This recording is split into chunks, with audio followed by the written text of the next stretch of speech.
I feel that human beings are, seeking comfort in different aspects of their lives. What game were particularly popular when you started the gaming, and how do you fit in the gaming community? So I'll get a lot of backlash from my answer. On this episode of Unfiltered Culture, I sit down with Rizwan, former pro gamer turned fitness enthusiast. From representing Pakistan in gaming tournaments to transforming... From religious perspective, it's considered haram. Rizwan shares how he balanced gaming, fitness, and personal growth. That was around roughly 2011 till 2015. So can you tell me about the gym journey? The times when I competed or represented my country. What are some of your favorite Pakistani food or dishes? My mom cooks really this amazing vegetable, which is... Tune in to hear his inspiring journey of discipline, self-improvement, and how he navigated life's challenges. This is an episode you don't want to miss. Welcome everyone to Unfiltered Culture with your host Aman. I have another guest today, so get ready. This episode is going to be an interesting one. Rizwan, welcome. Thank you. Thanks for having me on your podcast, Aman. Thank you so much. So before I start with all the questions, I will always give my guests the benefit of the doubt, introducing themselves. So go ahead. Well, my name is Rizwan, as he has already mentioned. I am originally from Pakistan. Mm-hmm. I did my bachelor's in civil engineering, moved to Germany in 2017 to pursue my master's. I did my master's in business management, and right now I'm working in the field of sales. So mostly, the business IT field. And so that's a bit of an introduction about me. Okay. Except for, I would say, the work. If you want, we can discuss the hobbies, but... Sure. For introducing should be enough. All right, thanks. Don't worry, I will get you to the part. So, what I want to do first is, this one is going to be first. I will take you back to your childhood. Mm-hmm. So, you're from Pakistan, right? Yeah. So, can you tell me, I heard, if it's true or not, you were a pro gamer. Yeah. You used to play a game at a very high level. Is that true? Yes. Can you tell me a little bit about that? All right. So take you really back. I have been into gaming ever since I, took sense, gained consciousness, and I've been into just playing even before when Windows was a thing. Oh, So wow. gaming is in my blood, but Okay. I don't game anymore.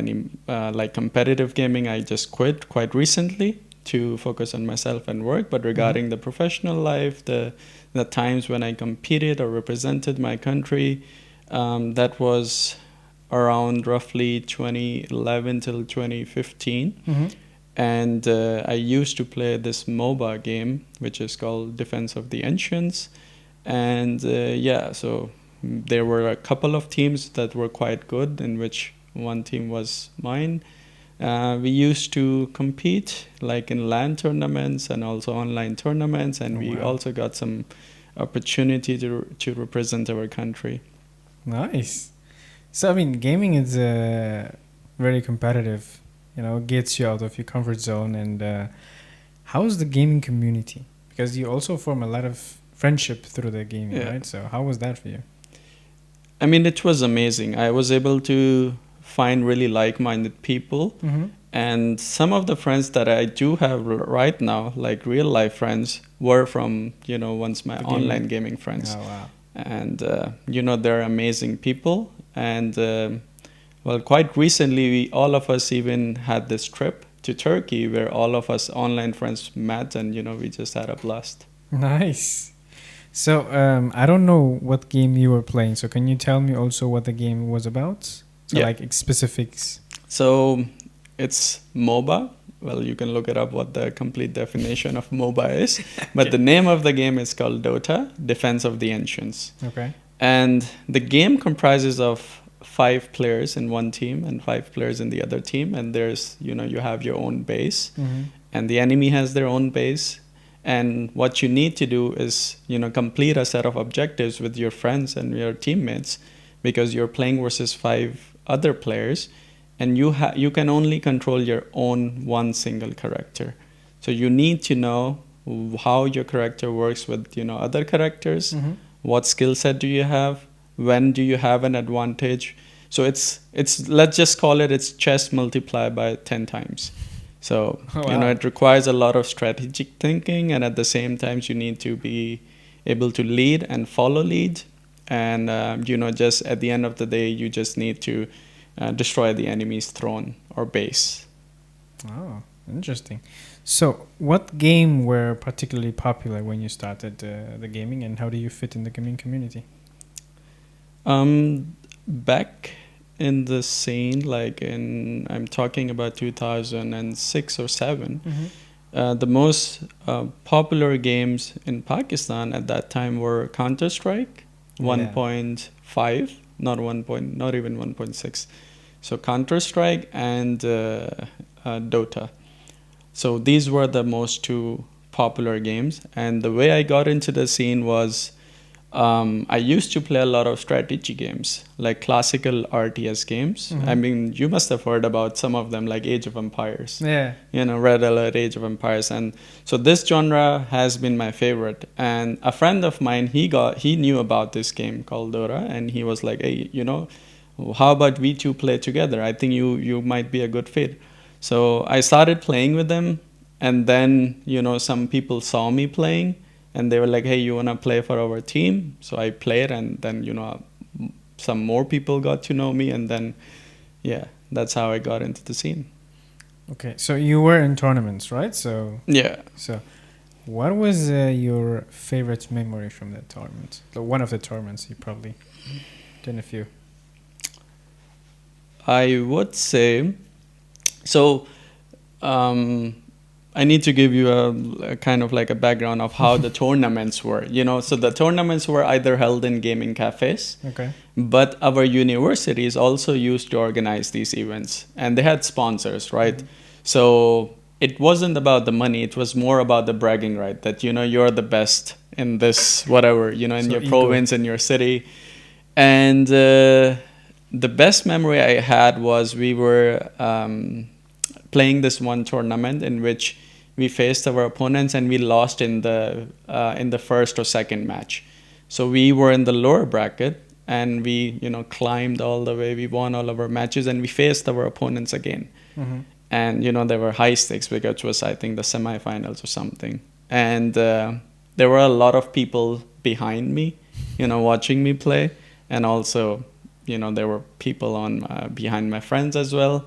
And the best memory was just us five, being as a one individual and just, demolishing the enemy. So I remember that memory quite well, because we ended up seeking, revenge, and just ended up winning that tournament. Nice. I mean, gaming, it's also like it can be hobby, and it can be also a job, right? So when when you used to play in competitive tournaments, that could be also someone who get paid for playing games, right? Yes. So how that gaming parts of your life impacted you to become the person who you are today? I have mixed opinions on this. Okay. So, well, I will start with the good things. The good things about playing competitive was you were able to, or I was able to find, like-minded people who were also quite competitive, and you really get this opportunity in your life to connect with those people, So that was something which I really cherish. I think that's the best thing I got out of from gaming, that the friends.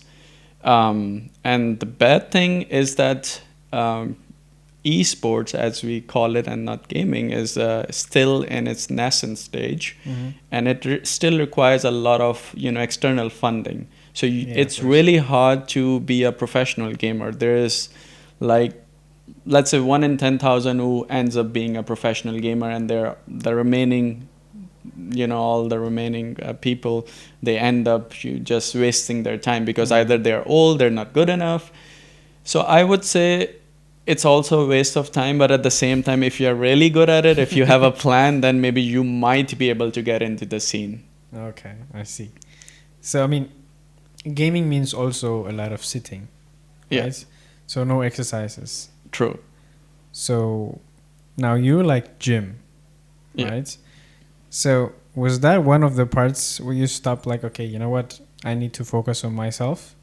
Where you start, okay, I'm going to stop gaming, do something else. So because I know you go to the gym, Mm-hmm. you know. So can you tell me about the gym journey that impacted like how you live today? Okay. Actually, that's a really good question. um, it started even before the gaming thing. So when I was a kid, I used to just play all those, those PlayStation 2 games from PC gaming. But when I grew older, I got into competitive gaming. But even before that, I was a competitive table tennis player Mm-hmm. and also quite interested in playing cricket as well. I mean, I wasn't as good, but I was good in table tennis. So you were doing a lot of competitive games. Sports, I would say. But yeah, games. Games with connected sports. So I left cricket because you need like 10 more players. Actually, even more. You need, I don't know, 15, 20 more players just to play. And the reason I started table tennis was, you'd only need one more person to play. But then when I grew older, we had to work and we couldn't even find time to play table tennis. And that's where the gaming came into my life, because you just need a PC and a good stable internet connection. And voila, you're in the online world. So that's how I got into gaming. But it was quite fun in the beginning when you're young, when you're getting the dopamine rush of killing or getting 5 kills, But sooner there comes a time that you have to realize that you cannot make a career. And this is where a lot of people struggle, even till this day. And that, for me, the time was during the pandemic. Because at that moment in my life, I had to quit something which I was passionate about. But at the same time, I had to take a stance that this is affecting me negatively. Like I'm putting on weight, not doing anything. So there was, I would say, a lot of intrinsic motivation that I had to build. I had to really tell myself not to game. I had to kind of like force myself. And it wasn't only me. I was fortunate enough to have really good friends who are always giving me reality checks. Okay. And I always believed in myself that, I can clear this module, or I can get a job or do something. So I would say there is a really fine line into just getting stuck into this abyss of non-stop gaming and into realizing what you actually want with your life. And it comes from within. So for me, that moment was, maybe let's call it from 4 years ago. I had to work my, way from there, clear my modules. And I realized that for me to clear my modules, I also need to be the best version of myself. So it wasn't just, hey, I just need to finish my master's and get a job, but it was more like I want to be the best version. And this is where the gym part comes in. Okay. Right? So you cannot be your best version if you're not also your best physical version. So everything comes, hand in hand. You need to be ready for it. Yeah. And this is where I started the self-improvement arc, I used to call it. Okay. So since then, how does fitness journey, like your fitness journey, Yeah. helped you balance other aspect of your life? Since you started Yeah. Initially, it was really tough because I feel that human beings are, seeking comfort in different aspects of their lives. So for instance, you started the podcast. Even before starting this, you might have some doubts, right? That, hey, do I want to invest in so much, this equipment? Do we have the space? Will it work? So similarly for me, that was the same thing. If I start going to the gym, should I only start with cardio? Should I only do steps? But you need to take a stance, and you're going to fail multiple times. So for me, initially it was tough, but when I started working out, I have this habit of, just improving myself. So I started watching some influencers, read some books, looked into myself where, which area I am lacking. Do I need to lose fat? Do I need to put on muscle? Usually it's the both. So once I started doing this, and the most important part is being disciplined and not just saying that, hey, I went to the gym, I want to see Yeah. results tomorrow. That's true. I mean, sometimes some people also lack in discipline, so you cannot do every day, because I only admire people who can go through the gym journey, like every day. You were one of them. Not every day. No, I I'd mean, say I 4. know, but it's for me, it's also, I start like when I go to the gym, I start seeing some changes to my body, and then like, oh, that's good. And then if something happens in my life where you like sets you back, Yeah. and then you stop, and then you start again. Oh shit, I look bad again, so I have to go. So that's also discipline lacking, not in a bad way, but you have to adjust also to your life. Sorry for interrupting, anyways. No, that's completely on point. I completely agree with what you're saying. And well, this isn't the first time I've started this kind of like fitness journey, because prior to this, I have been this chubby kid. Then I got fit, then I got chubby again, then I got fit again, then I got chubby again. So it's not the first time that I went to the gym or, just lifted weights. But every single time you learn something. Yeah, of course. So the first time you went to the gym, maybe you don't have any idea about what to do. You just went and lifted weights. But the second time you went, you're like, okay, I need to eat protein now. Yeah. The third time you're like, okay, I need to develop a plan. So every time you learn something, and the first and foremost is that you need to be sincere with yourself, that, hey, I need to be disciplined on this. That's true. I mean, one of the reasons why you sometimes, like some people, as you can say, you're chubby kid and then normally again fit and then again, so it has to do always with the food. And from my experience, every culture has its own food and might not be good for the gym. So how is as you say, Pakistani food style or lifestyle with the food impacted your journey as a gym guy? A lot. A lot. Right now, I don't even eat anything that is, remotely close to what we eat in our, let's call it in a Pakistani family. But I still do some, mix some spices in what I'm cooking. So I just want to have the flavor, but I don't want it to be cooked the way it's cooked traditionally, because it's gonna just ruin my progress. So before we go any further, what is the very famous food for Pakistani household? A chicken biryani. Oh, really? Yeah. So that has also a lot of fat. How would you cook it? Because I heard you also cook a lot. I suck at it.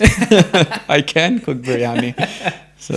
So, but it's also, as you said, it's a lot of like oily or like a lot of fat in it. So that's why it impacted you a lot. Yeah. So to keep it simple, it has a lot of unhealthy fats and a lot of carbs. Oh, wow. And less protein. So how would you, in a world where people go to the gym, how would you prepare the biryani for gym people? The first, I mean, you can. First of all, you can. Secondly, it's linked to another question that what is your, let's call it, maintenance calories? Basically, the amount of energy your body requires to, throughout the day. So if, for instance, you haven't eaten anything bad, you can eat an unhealthy, let's call it unhealthy version of the biryani and still be fit. Okay. But if you are asking me how should we, modify the currently existing version of the biryani, so I would say put less oil, put more chicken, more meat. Don't use too much, like the portion control, it should be like there should be more protein, less rice. And it shouldn't be like that you're eating biryani in the morning and in the lunch and also in the dinner. So you need to be mindful, and you just need to know, like, whatever you're eating, you need to know how much protein and how much carbs are there. So what are some of your favorite Pakistani food or dishes? I would say the first one would be chicken nihari. Not Okay. chicken.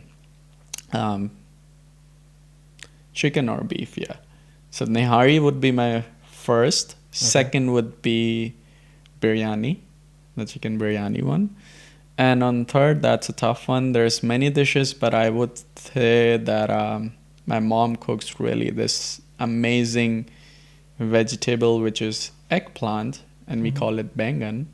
and she cooks it in a really traditional style and with some traditional, rotis or chapatis. So that would be my number third. Oh, okay. Do you find any healthier twist how to cook for yourself now? Because when you go to the gym, you need to be prepared. Mm-hmm. So discipline starts with the preparation, food. What do you eat? What do you need for your body? How do you manage that? Like keeping up with the gym and keeping up with the Pakistani food style. So to keep up with the Pakistani food style, I only use the spices because it doesn't have too many calories, right? You need to first of all calculate what is the total amount of energy, and the unit for that energy is called kilocalories, that you are consuming per sitting.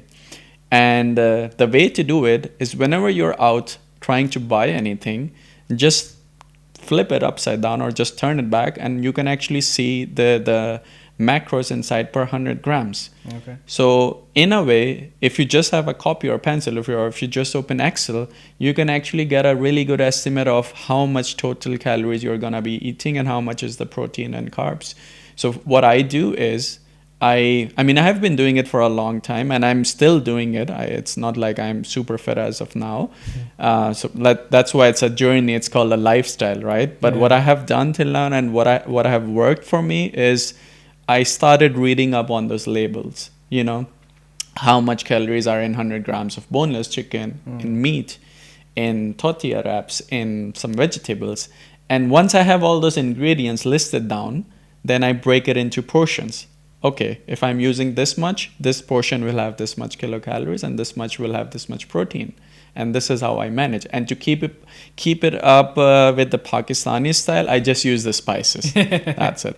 You just need green chilies, honestly.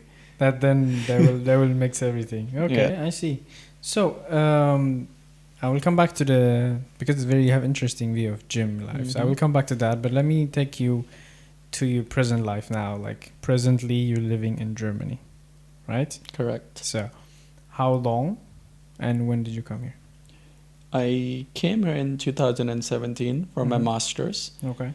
And it was 28th of September 2017. So what's the date today? 27? 28. Well, that's like today is officially 7 years of me living in Germany. Oh, wow. Congratulations. So, and what was the second question? And that was how long, but now we... Yeah, okay. So 7 years officially. And how is it? Because I'm always saying when they move to a new country, it's always a big culture shock, of course. Was it a good culture shock for you, or did you need to adjust to German culture when you came here? I would say both, but most of it was a good cultural shock. Okay.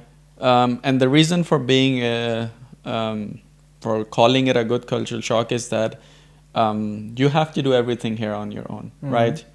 And well, in Pakistan, you have this I would call it the liberty of just hiring some people, doing your job and everything. But it kind of doesn't teach you anything. You just don't know how to even cook the most basic meals or wash yourself, and just took care of your hygiene. So in a way, initially it was, okay, how am I supposed to do all of this? But then after a while I was like, okay, this is much better than what we're used to it. So yeah, there was a cultural shock, but I would say it was for the better. Okay. So when you move to a new country, you've been a while now, like 7 years is a long time. Yeah. And how has life been in Germany? Like any differences, like difficult stuff you have to, let's say, okay, I have to accept this. This is how they do it. Or is there any challenges where you said, okay, you know what? I have to focus to get straight. So if I want to blend in. So is there anything?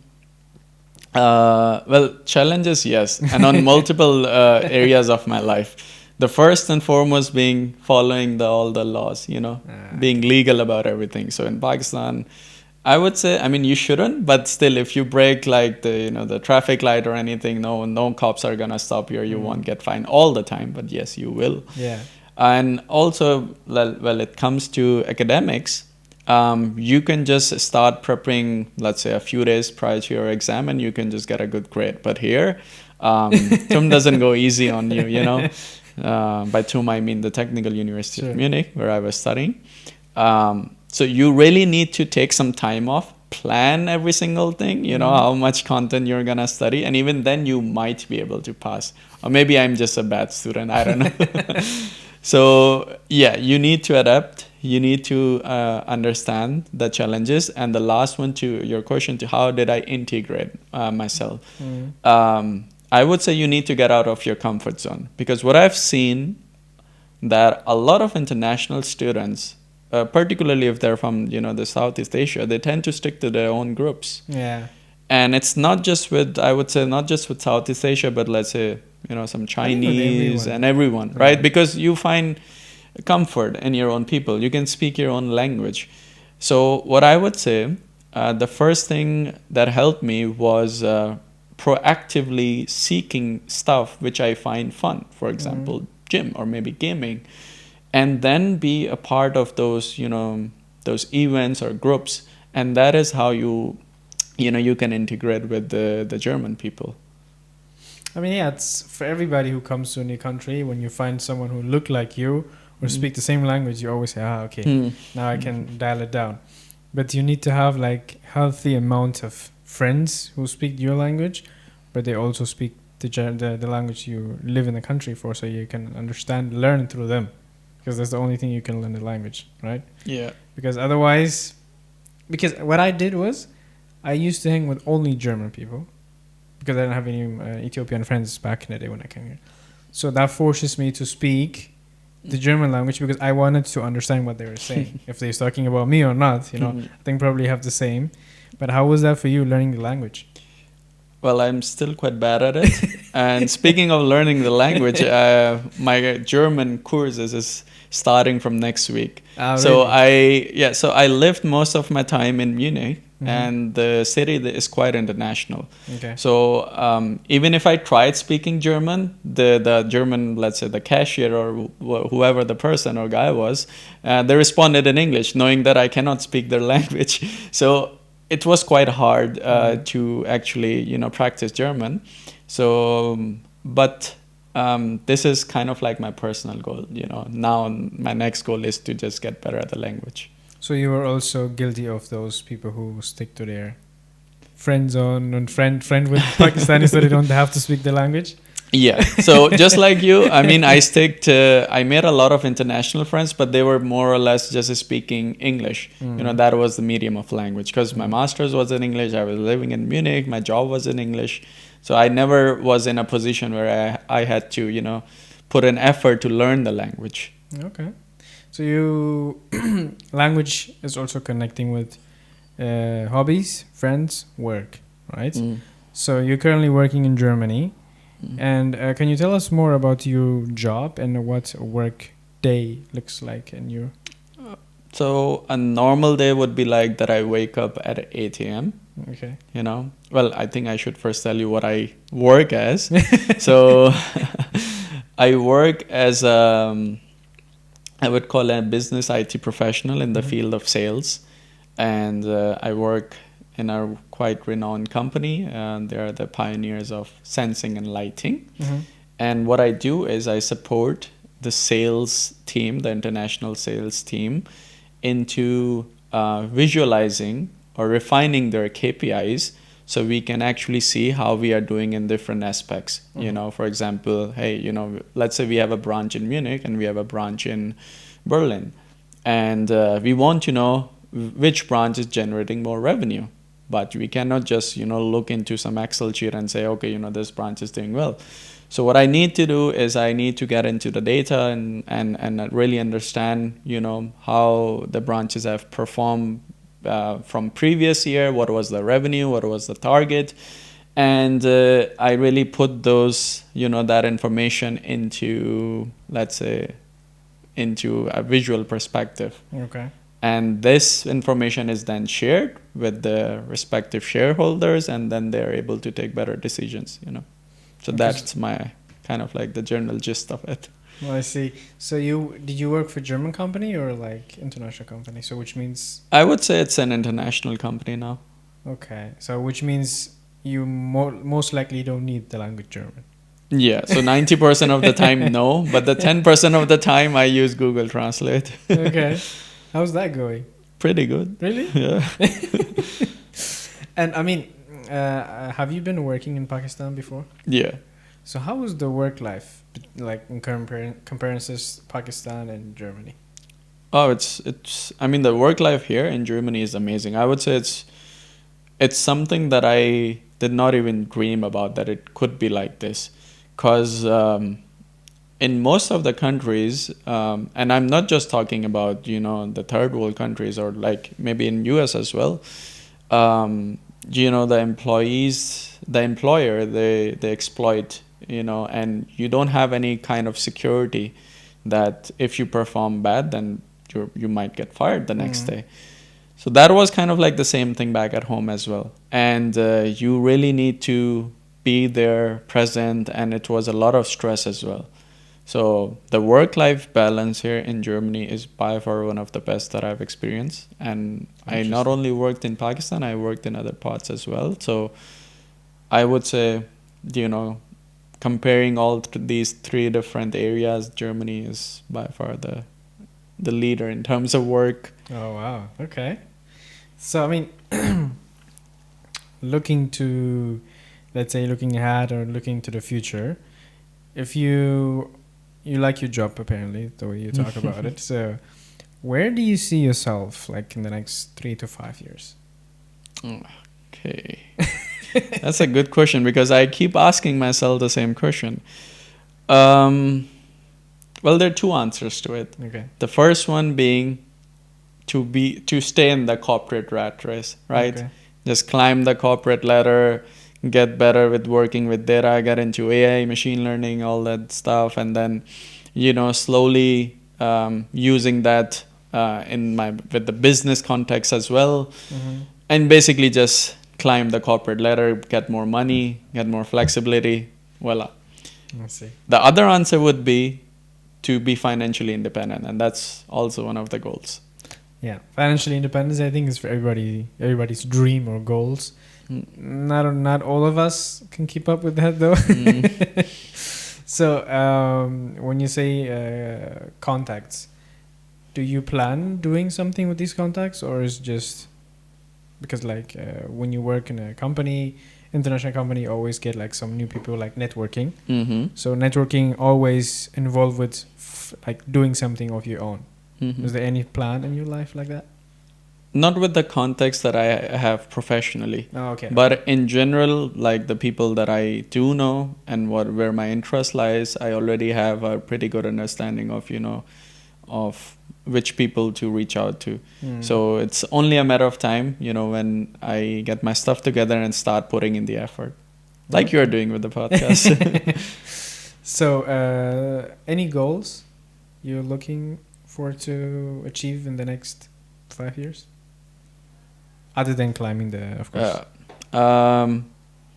I would say personal goal, I would say. Yeah. Personal goal. The first one would be to to have a really good command over the German language, so I don't feel like someone who is forcing himself into the society and actually being a part of this country. So that is the number one goal. The second would be to be in the best physical and mental state. I'm not saying that I'm currently not in that state, but you can always improve. You can always be better, right? So that's the other goal. And the third one would be to be able to earn enough that even if I have to take, let's say, an year off of not doing anything, I wouldn't have to worry about anything. All right. So in those goals, how does dating fit into it? Sorry for like bombing you with that, but well, I'm not someone who actively goes out on the dating scene. Okay. I have dated in the past, but currently I would say that this is not something that's in my priority. Yeah, I understand, every person has their needs, but as of now, I really don't think it's kind of like has any priority in my life. Did you find it difficult dating in Germany? Not really. Yeah. Yeah. So again, people might think that I'm boasting about it or not, because everybody wants to consider himself as someone that, every girl wants to reach out to him. But not necessarily. For me, the case was, even before getting my, let's say, these working students white collar jobs, I worked as a barista as well. And that helped me a lot. So because you see people, you meet people on a daily basis, Yeah. and then you become part of their groups. And a lot of them were students. So for me, it wasn't that hard to find or meet new people, Okay. So I mean, of course, dating means in every person life has also something with the culture, right? Mm-hmm. So knowing your culture and knowing the German culture, do you had any difficulties like combining those two cultures for dating purpose? Yeah. So in our culture, there's a lot of stuff that is, I wouldn't say, I mean, from religious perspective, it's considered haram. Okay. And also for other reasons, a lot of the people who still do it, they're not really into it. They're just seeking it for for lustful reasons, let's call it. Okay. So, and in Germany, it's quite open. Like, you can do whatever the hell you want. Yeah. So there's no boundaries, I would say, in the German culture. But still, there are good people. I'm not saying that. Yeah, of course. But in our culture, it's a bit more reserved. We have the concept of arranged marriage. If you like someone, you have to go and talk to their families, and then you don't do anything before marriage, basically. Okay. So I mean, would you be willing? Like, I mean, of course, it's in religion, but is that something you're interested in, like arranged marriage, or is it? You say it's open? Things have changed quite a bit, even in our old country. Mm-hmm. And it's not like the concept of arranged marriage has completely gone. But now, if you find or if you like someone, you can actually go and talk to the person and just talk to their parents. And it's not just in our country, but also in the States. If you look into some of the older movies, if a guy, he likes a girl, he goes to the girl's house and just say, I want your daughter's hand. Yeah. And basically, that's how the culture here in Pakistan is. Yeah, it's to some regard, it's a nice gesture, but with the time being now like 2024, I don't know if people, I don't know, like when you're in a European country, that for them might be like, oh, this is nonsense. So like, I don't think it's true, because what if I don't like the person or something like that? Why do you think that's so like that? Because opinion wise, when you see a lot of things like out of movies or whatever, you build your own opinions about relationship. So when someone trying to take you back to the old relationship thoughts, you always say, oh, no, I see it in a movie, this is not going to work out that way. What is your perspective on that one? I would say that that's not how it is in Pakistan. That's really old school. But I do understand that if, for instance, if someone's living in Germany or in US, they might have that image, right? And well, this still exists, this concept of arranged marriage. But our parents have also gotten matured, and they've realized that they cannot just, take hold, or they have a control on their kids' lives. So there are also a better understanding now. So if they see that the other person, they like someone, they sit with them, they have a talk, and if everything is going fine, then normally there are no issues. But that's not every time, because at times there are issues which are quite complicated. Okay, I see. So to sum it up a bit, now like a lot of things going on in your life. You just told us today is your 7th year's anniversary, I would say, to being in Germany. So, because I said I will bring you back to the gym life. How do you go? Like, because what I see is a lot of people when they go to the gym, and when they found like their own gym life aspect, they need someone who's gonna like a gym buddy, who's gonna either push them or show them the way. Or you could be also the person who's showing the other guy. So do you have anyone in your life who you're showing the fit, like the gym ways, how you do it? Mm. Or is there someone showing you? This happened both ways. So Okay. initially, I wanted to go to the gym, and I was, comfortable going on my own. But I had a really good friend who also was in a similar situation as me, so we went together. Okay.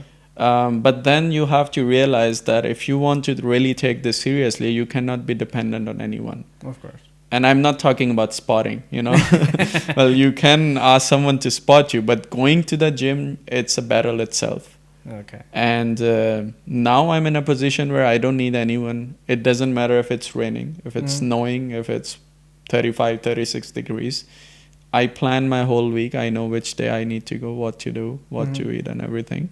So now I don't need any sort of motivation. And for each person, this question or this situation varies. And for me, the thing which worked for me the most was planning the whole week. Nice.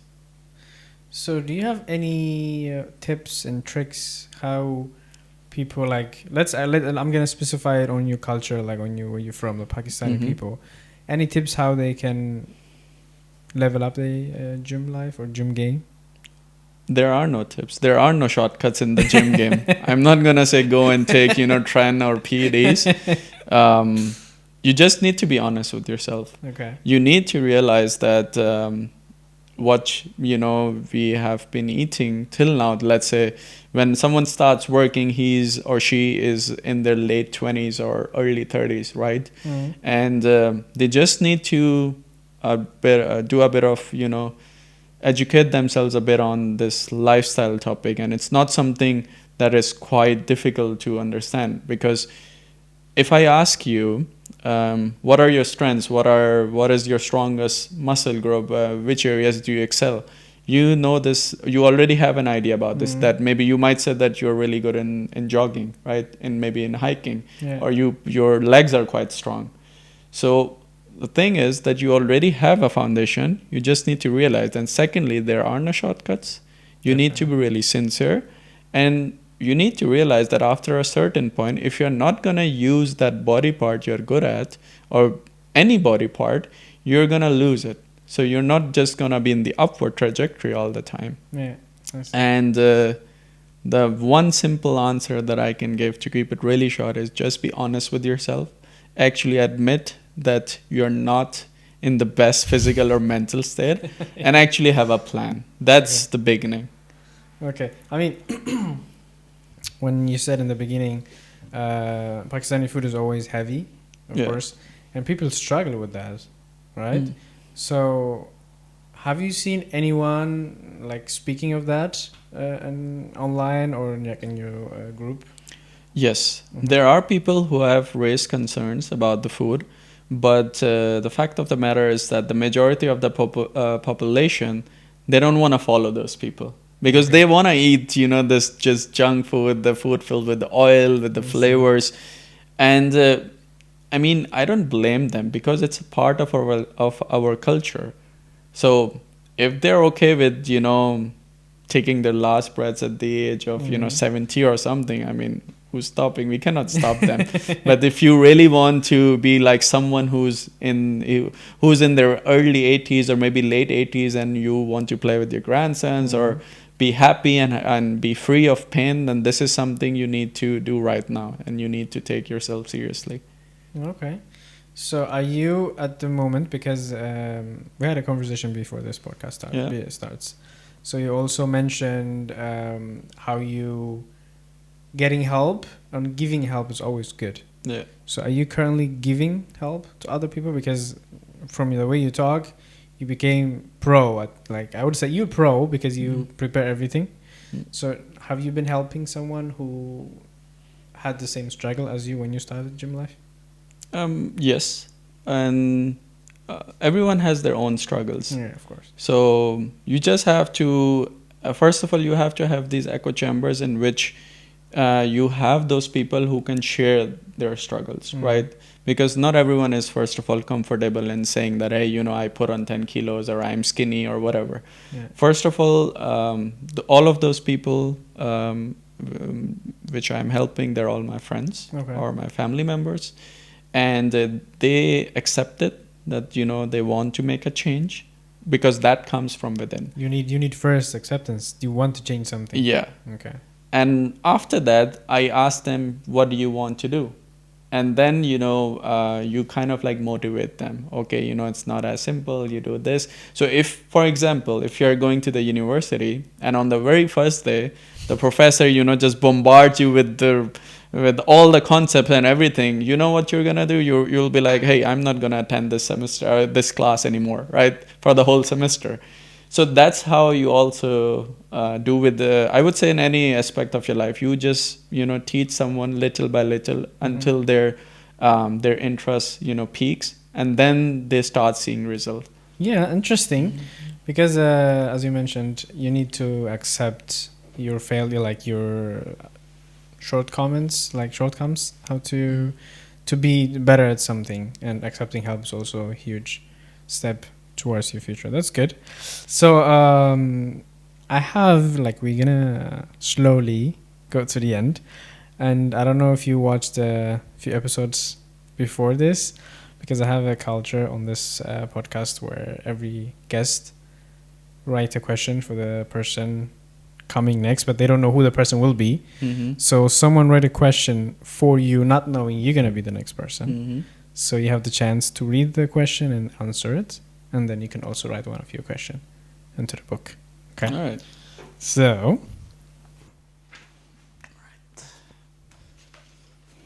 So the question.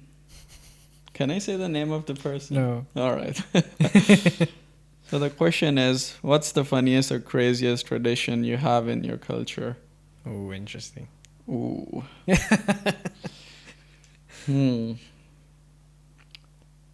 I have to think about it. It's not an easy question, I would say. Yeah, and I'm also not too much attached to my culture or tradition, so I'll get a lot of backlash from my answer.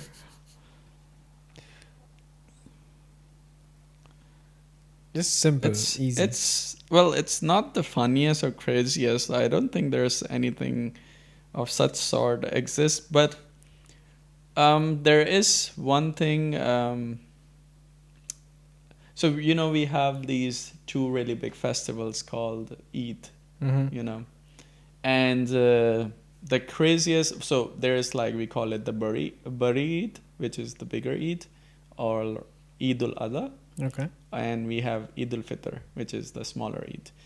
So in the Bari Eid, what we do is that we sacrifice an animal in the name of God, in the name of Allah, and what happens is that you buy that animal, months ago or maybe weeks ago.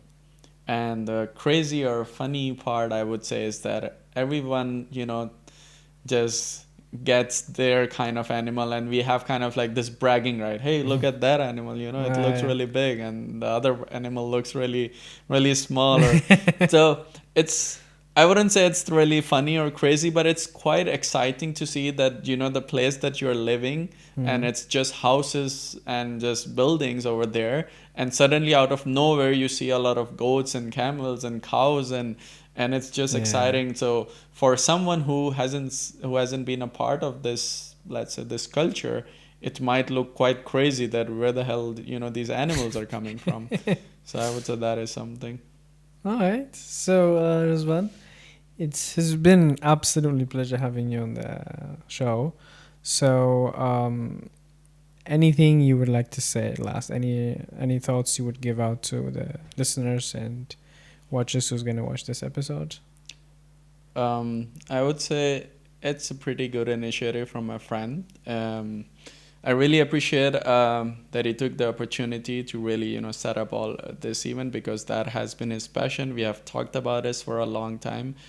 And what I can say is, coming from someone who has really strict family principles and values, it's not easy to go out of your comfort zone to follow something that you really like. So I would say life's too short, just take whatever, just take the risk, take the leap of faith, fail, you never know, maybe you might learn something.